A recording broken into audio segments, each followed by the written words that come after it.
It's important for us that we get a full glimpse of the vista of our karmic bind. Often we want to be oblivious to it, but when we're oblivious to it, it has a way of making itself known. The karmic bind starts off early for each of us. We begin with a little bit of karmic baggage, right? Perhaps who our parents are, or what our culture values, or just the community that we come into the world in. But then the fun starts. Yeah? We begin to experience pain and loss. And with each of these events, we begin to put up warning signs.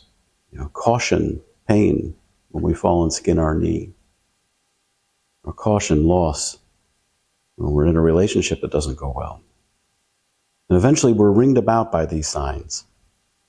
We actually begin to live a tenuous life surrounded by this border of fear and cautionary tales. And we begin to address them by actually reshaping ourselves. We form an identity to rise to the challenge of how to exist in this fear-shaped void that's really of our own making. And as time goes on, we begin to become even more sophisticated. We realize that one size doesn't fit all. And so we begin to fragment the self. And we begin to develop different personas. Sometimes we even find ready-made ones in the zeitgeist of our culture or our lab of the collective unconscious that we put on to model. These begin to seem very substantial over time. But unfortunately, they aren't all-encompassing. So sometimes we realize that there's something left of the identity, so we reach out and pull things in to plug any gaps or to make them feel more substantial. And then there become winners and losers in our lives. People who we keep close, people who we push away, not for some altruistic reason, but because they don't suit the costume that we wear. We begin to create an even stronger karmic wave by our actions that are completely ungrounded in any present reality. In this sense, our actions are selfish, yeah? But we don't even know the self that created them. And all the constant costume changes only complicate all the matters. That which we call other projects onto us in a way that we make them feel more insecure, or more secure rather, in their identity. And then we counter-transfer in an attempt to reinforce the breach. It's a sort of war. You might say it's a war in your mind, but it's a war with real casualties. We become oblivious to the actual rhythm of our lives, and we instead live in an ideological morass. This is a dangerous place. When we begin to shape the self to address other, we create enemies out of huge swaths of existence in the service of an idea. Hate forms and deepens the divide that it was initially meant to address.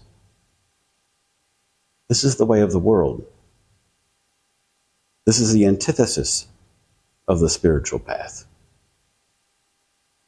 And it takes some kind of shock for us to see this at play, something that happens that challenges our reliance on the constructed self, or selves. Loss of a spouse, loss of a parent, loss of a job. Maybe our children move away. We realize that the house that the ego built isn't substantial and no longer fits. Then we begin the long, arduous work of peeling back the layers of the constructed self. We see all the accumulated karmic baggage trapped between the layers that the original boundaries were meant to hide. It's hard work. It's frightening work. Aside from feeling exposed and vulnerable, by the way, this is true in our original state. We have a sense of loss and a sense of fear as what we have tightly wound up comes apart. And we don't know who we are. There's a temptation as we do this work to stop the process. Or to say, that's enough, I'm done. Yeah. And we'll cling to a lighter form of self. Or God forbid, maybe we even revel in the completeness of our work. There's a case about this in the Shōyōroku. It's the 38th case. It begins, attention. Rinzai addressed the assembly saying, there is a true person of no rank. She is always leaving and entering the gates of your face. You beginners who have not yet witnessed her, look, look. Thereupon a young monk asked, how about this true woman of no rank? Rinzai got down from the seat and grabbed her. The monk hesitated, and Rinzai pushed her away, saying, this true woman of no rank, what a shit stick she is. I always wince when they say the bad words. Yeah, it's very rare in the Shōyōroku. I guess the King James Version of the Bible uses piss, so we're not far off. They're about 100 years apart in history, these translations. But the interesting thing is that this is the only appropriate word here. We begin to wonder, what's at play? Master Rinzai is present, and of course, he's the founder of the Rinzai School of Zen, which is still with us. We've been influenced greatly by it, even though we're in a Soto lineage. And Rinzai is talking about this true person of no rank. Who is this true person of no rank? Where would you meet her? Rinzai posits a subtle hint here. He says, she's always leaving and entering the gates of your face. Those caution signs that you put up to address past hurts, they're just signs, you know, right? You know you put them there. The personalities that you wear to project out into the conscious moment as boundaries are created by them. But you created the essence of it. What's there when they're gone? When there's nothing left to cling to, nothing left to defend, then what? Then outside is just an idea. There's nothing. And inside, there's also just an idea. Nothing, right? Then you find yourself free. Free to respond to what is present rather than some arbitrary boundary that you have to defend. This is your true original state. This is the liberation that Shakyamuni pointed to many years ago. I was speaking with a student about a case recently where he had a deep recognition that ultimately what we do matters. You say, hold on a second. That's pretty obvious, isn't it?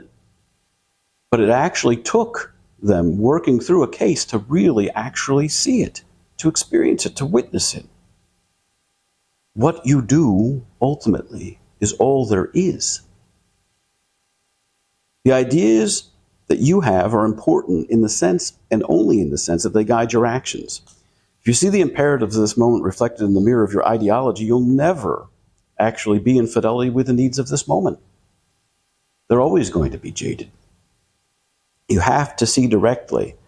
And for this, you've got to consciously demote the army of constructed selves that you've assembled to create an egoic illusion of substantiality or separateness. What you do, everything you do, matters.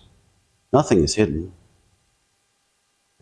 We only create a substantial idea of hidden or separate in a way to comfort ourselves that we can rest in the solitude of our ego and let our lives pass us by. Even when you reach this place where you recognize that everything you do matters, you've got to beware. Rinzai continues on. Thereupon the monk asked, how about this true woman of no rank? How about it indeed? Rinzai gets down from the seat and grabs her. Oh, didn't plan that, yeah? The monk hesitates, and Rinzai pushes her away, saying, this true woman of no rank, what a shit stick she is. Yeah? Bless you. If you think this is a once and for all activity that can be moved beyond, you've missed it. You have to focus on your attention, and you have to place it with intention as a constant practice. If you think, I've met the true woman of no rank, that I is extra. That I is merely the discarded remnants of past meals. It is us clinging to a spiritual achievement only to realize well and truly it's actually, for lack of a better term, shit. We have to let that go. We have to put it down. We have to be moved by what is present. That's the only way to experience wisdom. The only way to experience wisdom is to embody it. Constantly sweeping, constantly moving our attention with intention, uncovering what needs attention, and then being the medicine. There's a constant counter-argument to this practice that's set forth by an ego that's on its last legs, yeah? Ego is not going to give up. We've clung to this for a long time. We need a self. We need our boundaries. And I'll be honest with you, you're not going to get any arguments from me. In a sense, that's very true. But here's the thing. The skillfully and attentively created self is manifest based on the needs of the moment and then discarded. Only when you recognize who the master is and the fact that you're creating these selves to address something and then letting it go are you actually manifesting well. If it lingers even for a moment, oof, ooh, that smell, yeah? So what's the litmus test? How are we aware of it? Just take a look back at the karmic wave you're creating. Yeah? If it's one of cyclical pain and suffering, things that constantly repeat themselves, if you constantly find yourself present with others who fall into the same patterns or ideological habits, problem's not out there. You better sweep. If you're leaving a string of broken hearts and others' pain behind you in some rearview mirror, you better sweep. We can get to a place in our practice where we feel the issue is the people who surround us. I really want this to sink in. This is very important, all right? Because there is no way or no path unless you have this basic understanding. There's no way of practice unless you can see this very clearly. It's not outside. It's never outside. It's never someone else's fault. Never. If you can't get here, then there's no way to tread the way. There's no way to tread the path. If you awaken this sense of impotence, then you'll never meet the true master. The woman of no rank will never manifest, and there'll be no medicine. It's tempting for us to want to abscond from the throne of our true self once we've encountered it, that we want to cling to something that we consider to be more substantial, to not want to walk into suffering, to somehow be insulated from it. But it won't do. It won't do. You say, oh, it's just a tiny little thing. Yeah? It's just this created self that I've wound around this political ideology. Of course, it's innocuous. It's not innocuous. It's as far away from east as from west. If when light hits water, it refracts ever so slightly. If you open your eyes underwater and you try to act out on the objects that are around you, you're going to notice it. It's very difficult to do. You can't judge depth. You can't see the richness of what's there. And by the way, you can't even bear to keep your eyes very open very long in that environment. That's what these clinging to notions of self do. They bend the light, so we're never able to see clearly and be effective. Dogen talks about this in Tenzo Kyokan, Instructions for the Cook. We're actually doing a study on that right now as a Sangha.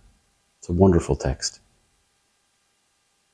Towards a couple paragraphs in, about 2/3 of the way through, Dogen talks about an encounter he had with a cook at a Chinese monastery. And he says, when this mountain monk, I, Dogen, was at Tiantong Monastery, the position of Tenzo, or the position of cook, was held by Yang of the same province as the monastery. Once, after the midday meal, I was passing through the east corridor on my way to the Chaoran room, where my teacher Myozen was being nursed. He had taken ill. When I saw the cook in front of the Buddha hall, airing mushrooms. He carried a bamboo staff in his hand, but he had no hat on his head. The sun was hot. The ground tiles were hot. And sweat streamed over him as he worked diligently to dry the mushrooms, and he was suffering quite a bit. With his backbone bent like a bow and his shaggy eyebrows, he resembled a crane. This is the tenzo, by the way. The tenzo is a person of some rank in a monastery, generally up there, right up there next to the abbot. So for the tenzo to be engaged in this activity in Dogen's mind seemed very futile. The image of the cook is striking. There's a man bent by years of practice, unwavering in his work, standing in the heat, fully present. There's no distraction. There's no hesitation. Only the wholehearted offering of himself to the task that is manifest before him. There's no resentment here. This isn't a suffering born of resentment to the state that he's in. He's accepted it as it presents itself. No suffering of complaint. This is the suffering of practice. He was drying his own self in that sun. The body was bearing the weight of commitment. Self cast aside in the work of nourishing others. The sweat that streams over him is not wasted effort. It's the expression of his vow. And this is the true posture of practice. The world bends and moves, yet he stands where he must, doing the work that needs to be done. This is what it means to be actualized by the Dharma. Dogen saw this and was moved, and so he approached the monk. He said, "What is your Dharma age?" He said, 68 years. Dogen said, "Why would you not employ postulants or laborers?" What the monk says next is extremely profound. He says, "They're not me." This isn't ego. This isn't pride or control. It's the deep recognition that our practice cannot be delegated. When we adopt an ideological stance or position, or when we fall into the trap of the egoic self, we believe somehow that the role itself is the activity that's going to be the medicine. There's no such thing. You can't abscond. No one can step into your shoes and walk the path for you. No one can sit zazen for you. No one else can take up the work of the moment as it presents itself in your place. There's no one else to do it. The cook doesn't look for someone else to bear his burden, as we shouldn't either. We need to meet it fully. It's a vital responsibility in this that's set forth in this teaching. If it's before you, it's yours to take up. The cook doesn't believe he's superior to any postulant or laborer. He's not higher or lower than any task. He simply sees the truth. The work is his and his alone. In this way, the cook embodies the heart of practice. No grasping, no resistance, nowhere to hide. We're in the ring now. This is our life, and what's presented to us has to be addressed. There's no turning away. There's no rank to protect you. Once we get to that basic place, that basic truth, setting aside everything else, we witness that true woman of no rank. You can see it now, flowing out of the gates of your eyes and back in as well. But do it today. Take that first step forward. Witness that woman of true rank and be the compassion required in this moment.